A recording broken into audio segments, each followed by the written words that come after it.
Over the last year, I have found myself loving plants, but I need more room for them. So in this video, I'm gonna build a custom wall unit that not only gives this area some visual character, but also gives me plenty of space to put my plants. I have 2 enlarged window shelves and also 2 smaller shelves in the center, with the top shelf having a built-in grow light. Let me show you how I built it. First thing I did was hit the table saw and make a bunch of slats for that center section. I had a good size cutoff of walnut 3/4 in my shop, so that's what I'm using. Since these are going to be painted, I would just use whatever you already have on hand. Now I did want these kind of chunky, so I'm going to put 2 pieces of 3/4 inch material together to make 1.5 inch thick verticals. To attach them together, I applied a little bit of wood glue down the center and then plopped on the mating part. Then I popped in a few brad nails to hold it together while that glue had time to set up. Keep in mind that if this is too chunky for your space, you could always do a single layer instead. Next, I used my CNC shop to cut out my shelves, which is a pretty simple design where I just scallop the front corners. If you don't have a CNC though, a jigsaw or a bandsaw would do the job. Oh, I also cut a backboard from some 1/4 inch plywood. Again, I just used what I had laying around. Since it will be painted, the veneer doesn't matter. While I was painting, I also painted the slats. I chose black for these, but I think another good option would be to go with oak slats as well as oak shelves. While all of those painted items were drying, I went back to my workbench and started gluing up the shelves. Same idea with the slats. I wanted these chunkier, so I glued 2 3/4 inch parts together. Make sure to pick out your show face, then apply the brad nails to the opposite side.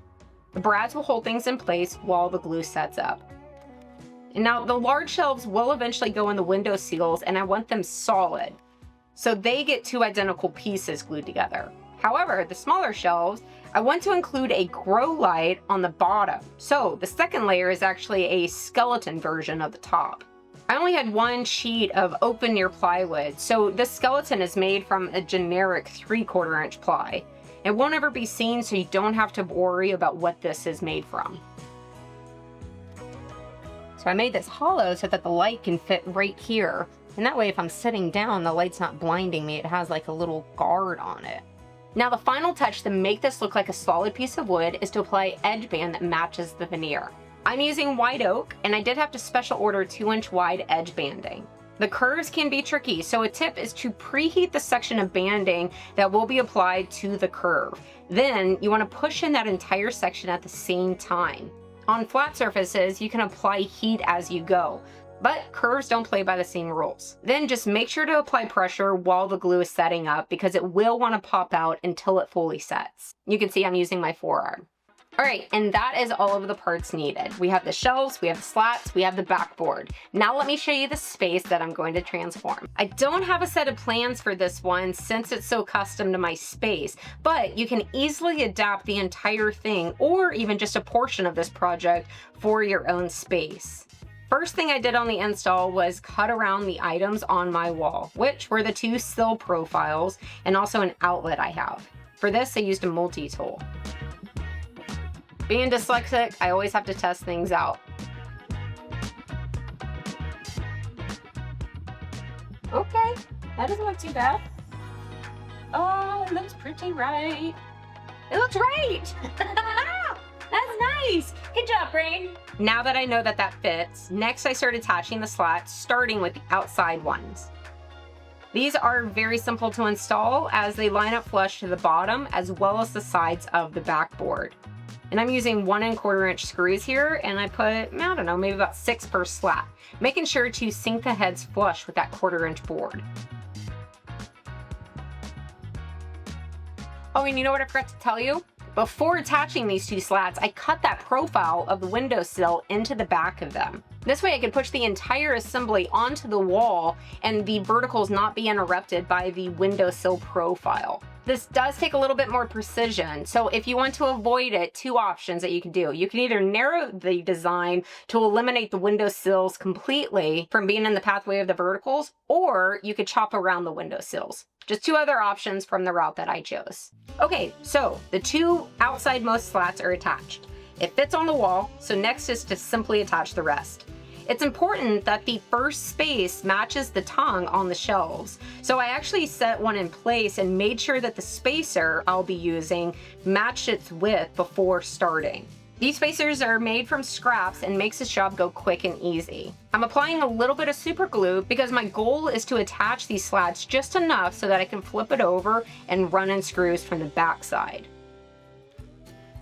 Oh, and you can see that I set an outlet cover in place so that I could visually see if the plugs would have room. If I got lucky and the opening fit perfectly in between slats, then I would have left the slat as is. However, it was going to interfere with the plugs, so I chopped the slat around the entire outlet. It's also worth mentioning that when I was making the slats in my shop, I included a chaseway for the wiring that will go up to the grow light in the final assembly. To do this, I ran the slat through my table saw twice to create a cutout big enough for a thin cord.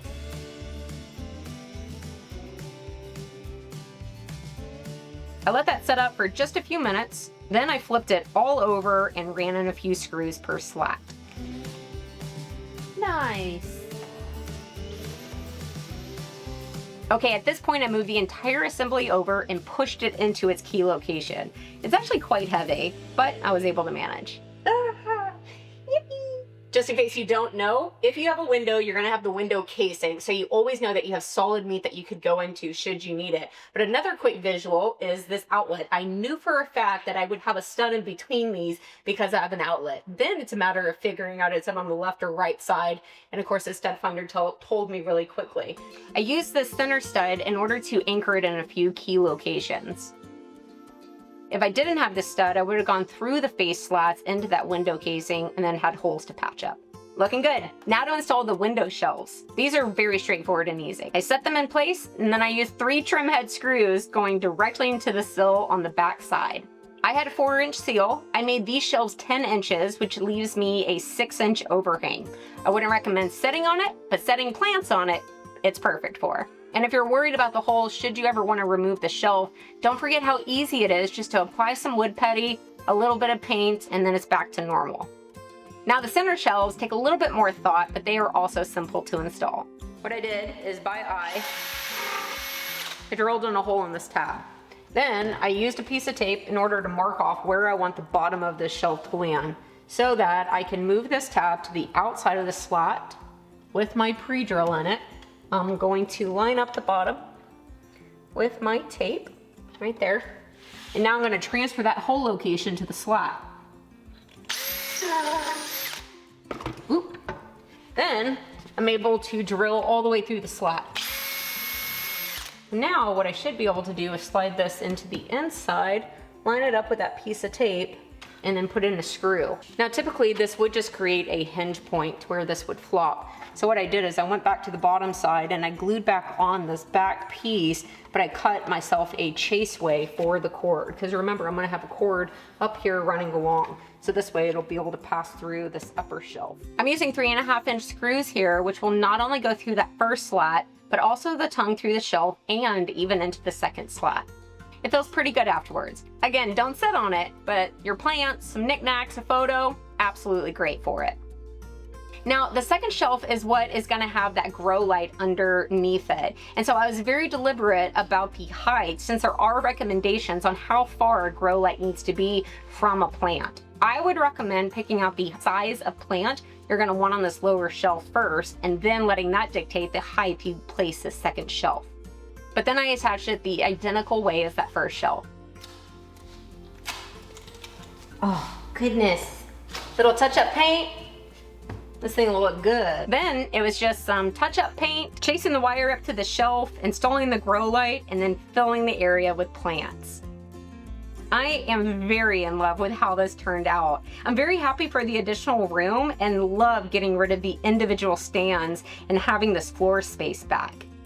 Keep in mind that even if you skip the center design and shelves, you could easily add the window shelves to give your plants a little bit more room. I love not only having bigger pots over here, but also them not squished up against the window. I hope that this video has helped you out in some way. Leave me a comment if it has, and I'll see you on my next project.